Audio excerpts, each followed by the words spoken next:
बिस्मिल्लाहिर्रहमानिर्रहीम। दोस्तों, हज़रत सुलेमान अलैहिस्सलाम को तो आप लोग जानते ही होंगे कि कैसे अल्लाह ताला ने हज़रत सुलेमान अलैहिस्सलाम को पूरी दुनिया की बादशाहत फरमाई थी। हज़रत सुलेमान अलैहिस्सलाम ने जब देखा कि अल्लाह ताला ने उनके लिए सारी दुनिया को वशी कर दिया और दुनिया उनके हाथ में आ गई, तो आपके दिल में यह ख्याल आया कि क्यों ना तमाम मखलूकात की दावत की जाए और तमाम मखलूकात को खाना खिलाया जाए। तो आप अलैहिस्सलाम ने अल्लाह ताला के बारगाह में यह अर्जी लगाई कि ए मेरे परवरदिगार, मुझे इजाज़त दे कि मैं तेरी तमाम मखलूक को पूरे साल खाना खिलाऊं। तो अल्लाह ताला ने सुलेमान अलैहिस्सलाम के पास वही भेजी और फरमाया कि ए सुलेमान, तू इस पर हरगिज कुदरत नहीं रखता। हज़रत सुलेमान अलैहिस्सलाम ने एक बार फिर दरख्वास्त की कि या इलाही, तू मुझे सिर्फ 7 दिन के लिए इजाज़त दे दे कि मैं तेरी मखलूकात को दावत दूं और खाना खिला सकूं। अल्लाह ताला ने एक मर्तबा फिर फरमाया, ए सुलेमान, तू इस पर भी कुदरत नहीं रखता। हज़रत सुलेमान अलैहिस्सलाम ने तीसरी बार फिर फरमाया कि ए मेरे परवरदिगार, मुझे सिर्फ 1 दिन के लिए ही इजाज़त दे दे कि मैं तेरी तमाम मखलूकात को खाना खिला सकूं। अल्लाह ताला ने तीसरी मर्तबा फिर फरमाया कि ए सुलेमान, तू इस पर भी कुदरत नहीं रखता। ये कहकर अल्लाह ताला ने हज़रत सुलेमान अलैहिस्सलाम को 1 दिन के लिए सभी मखलूकात को खाना खिलाने की इजाज़त दे दी। हज़रत सुलेमान अलैहिस्सलाम को इजाज़त मिलने के बाद आप अलैहिस्सलाम ने तमाम जिन्नात को ये हुक्म दिया कि वह तमाम चीज़ों को जमा करे जो ज़मीन पर हलाल है, जैसे गाय, बैल, भैंस, दुम्बे, भेड़, परिंदे वगैरह। जिन्नात और इंसान मिलकर इन तमाम चीज़ों को इकट्ठा करके हज़रत सुलेमान अलैहिस्सलाम के सामने इकट्ठा कर दिया। तो इन सब के लिए बड़े बड़े देगे तैयार की गईं। फिर इन जानवरों को ज़बह किया गया और इनको पकाया गया।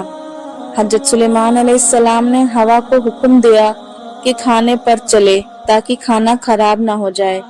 फिर खाने को जंगल में फैला दिया गया। उस खाने की जगह इतनी लंबी और चौड़ी थी कि एक कोने से दूसरे कोने तक पहुंचने में 1 महीना लग जाता। अल्लाह ताला ने हज़रत सुलेमान अलैहिस्सलाम के पास वही भेजी। अल्लाह ने फरमाया कि ए सुलेमान, मेरी मखलूकात में सबसे पहले किसकी दावत करेगा? तो आप हज़रत सुलेमान अलैहिस्सलाम ने फरमाया कि मैं दरिया के जानवरों से शुरू करूंगा। अल्लाह ताला ने दरिया के एक मछली को हुक्म दिया कि वह हज़रत सुलेमान अलैहिस्सलाम की दावत में से खाए। तो उस मछली ने अल्लाह ताला के हुक्म से उस मछली ने दरिया से अपना सर निकाला और कहा, ए सुलेमान अलैहिस्सलाम, मैंने सुना है कि आपने मेरी दावत की है।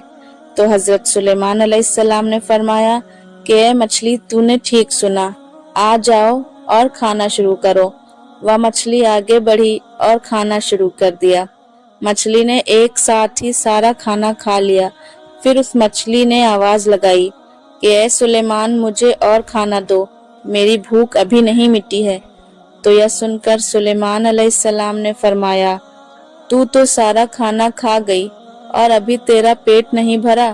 तो मछली ने कहा, सुलेमान, क्या मेहमान के लिए मेजबान का यही फर्ज होता है? सुलेमान अलैहिस्सलाम, आप यह जान लीजिए कि जैसे आपने मेरे लिए यह खाना आज पकाया है, उसी तरह अल्लाह ताला मुझे 3 दिन में 3 मर्तबा खाना खिलाता है। और आज मेरे लिए खाना रोकने का सबब तू बना, क्योंकि तुमने रिस्क अपने जिम्मे ले लिया है और तुमने मेरे खाने में कमी कर दी है। ये सुनकर हज़रत सुलेमान अलैहिस्सलाम ने अल्लाह ताला के सामने सजदा करते हुए गिर पड़े और रोने लगे। इस कहानी का सबक ये है, पाक है वो जात जो मखलूक को हमेशा हर वक्त खाना खिलाती है, जहाँ से लोग जानते भी नहीं कि इतना रिस्क कहाँ से आता है। बेशक अल्लाह ताला की तमाम मखलूकात को रोजी देता है, इसलिए अल्लाह पर भरोसा रखना चाहिए और जैसी भी हालत हो अल्लाह ताला का शुक्र अदा करना चाहिए। प्यारे दोस्तों, आज की मेरी ये वीडियो आपको कैसी लगी कमेंट करके ज़रूर बताएं। फिर मिलेंगे अगली वीडियो में। अल्लाह हाफ़िज़।